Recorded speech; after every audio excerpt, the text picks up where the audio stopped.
Oi, minhas amadas e meus amados. Boa tarde. É, Agora nós estamos na aula 13 do módulo de Psicologia Organizacional do Trabalho. Agora nós vamos voltar novamente para, depois que vimos as doenças relacionadas ao trabalho, vamos voltar um pouquinho para a psicanálise. Ai, que chique, né?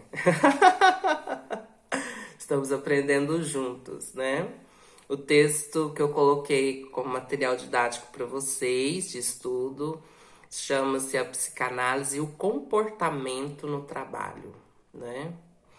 Bom, fazendo uma leitura do texto, né? A gente vai, obviamente, nós vamos pegar as partes principais, porque ele vai dar os méritos para, durante o texto, né? O autor vai dar os méritos para os pesquisadores, os cientistas que desenvolveram as teses, né? Mas vamos pegar o que realmente nos interessa, né?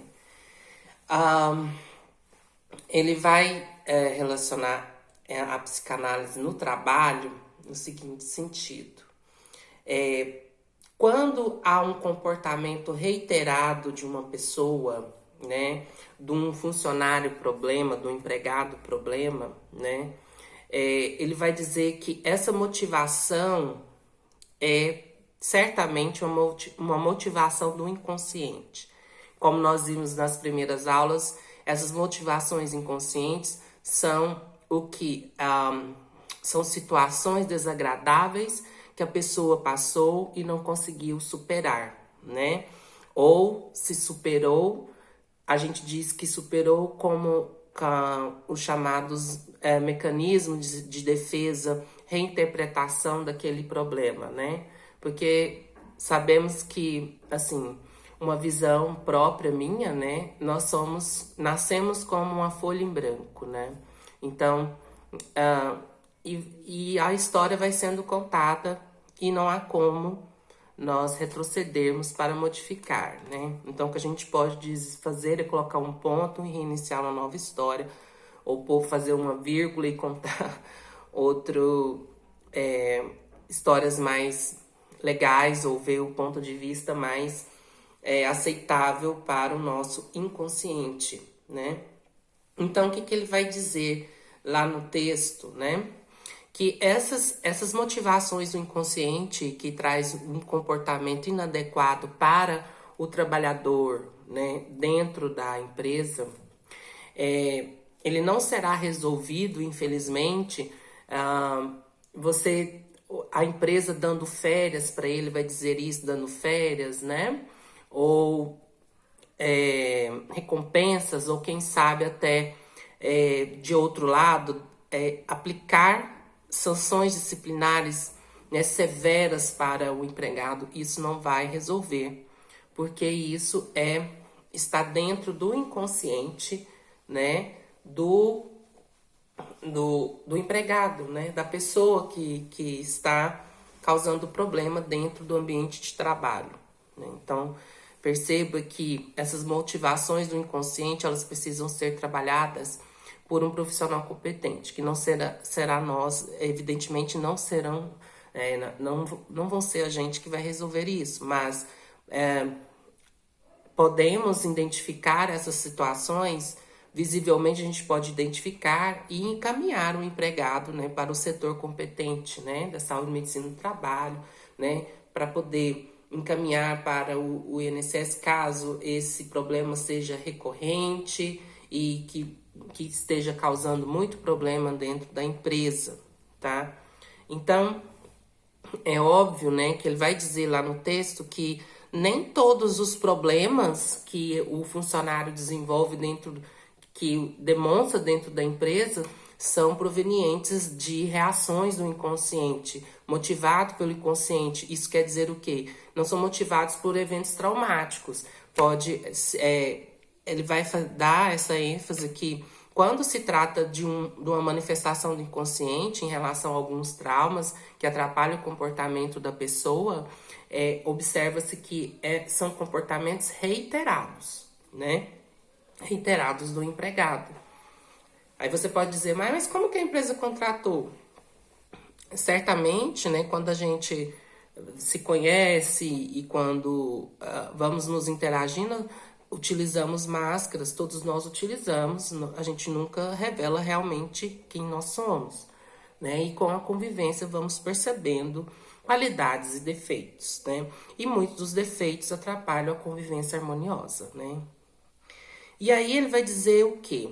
Que quando há essas manifestações, né, do inconsciente em razão dos eventos traumáticos não superados, ele vai dizer que no próximo tópico do texto, né, dos mecanismos de defesa do ego, né, que os mecanismos de defesa do ego, Freud, né, ele vai dizer que Freud desenvolveu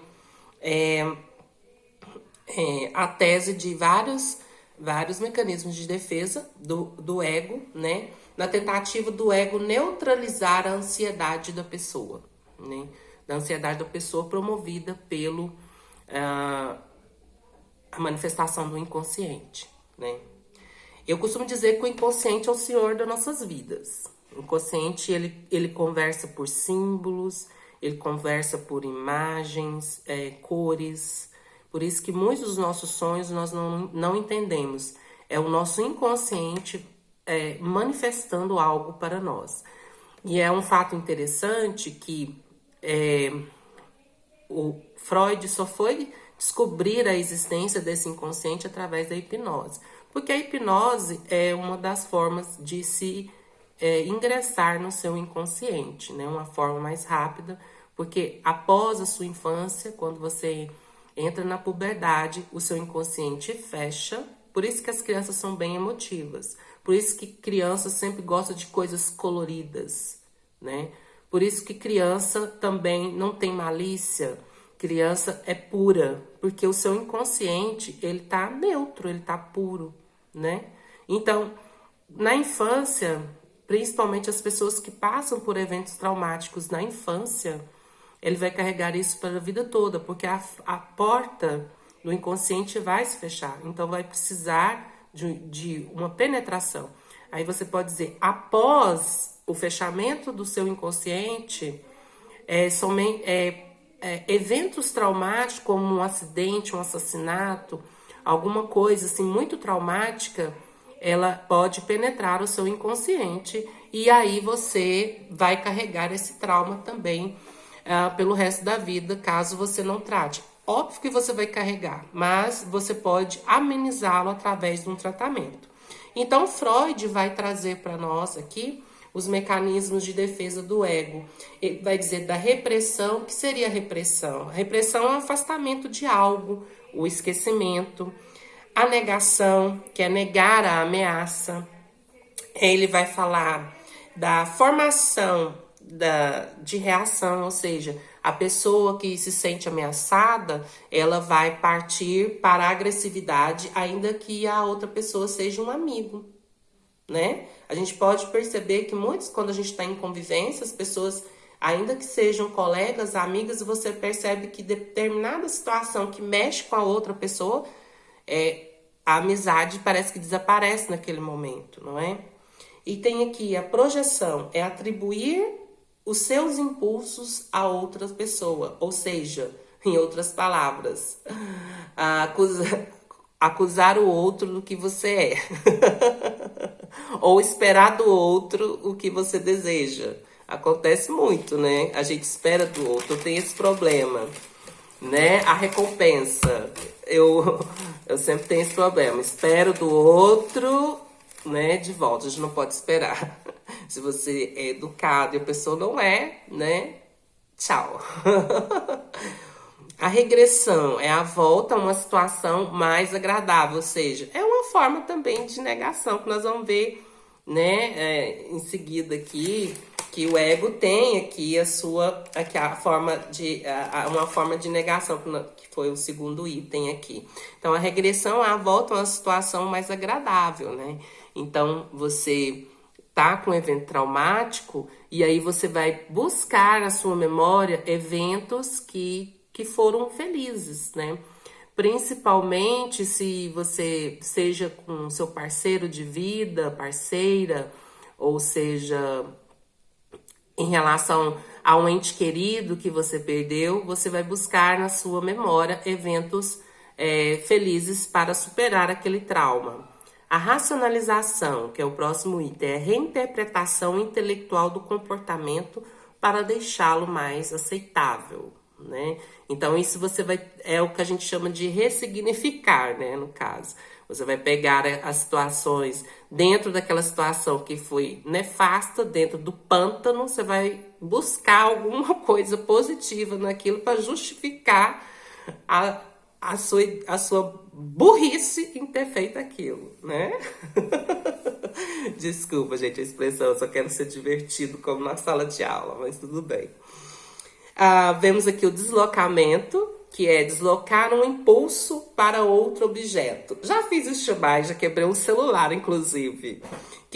Você pode, esse deslocamento é aquele momento de ira, que você pega um objeto e quebra, você vê isso muito em novela, né? Cena de novela mexicana sempre tem isso, né? Joga um copo na parede, eu joguei foi um celular caríssimo. Bom, você vai falar, por que, professor? Gente, não foi nada relacionado fala relacionamento afetivo, não. Foi em família mesmo, não deixa de ser afetivo, mas foi em família mesmo, tá?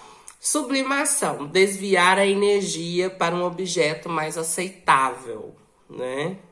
Ou seja, ele vai dar o exemplo da pessoa que adota, né, órfãos, porque não pode ter filhos. Isso acontece muito, né? Uma forma de aceitar. Veja que para uma mulher é muito difícil, né? Principalmente porque, não vou dizer que são todas, mas a grande maioria das mulheres querem ser mães. Então pensa na hipótese, na possibilidade da mulher não poder ter filho, né? Então como que ela vai superar essa situação? Então o ego vai buscar, né, a sua defesa.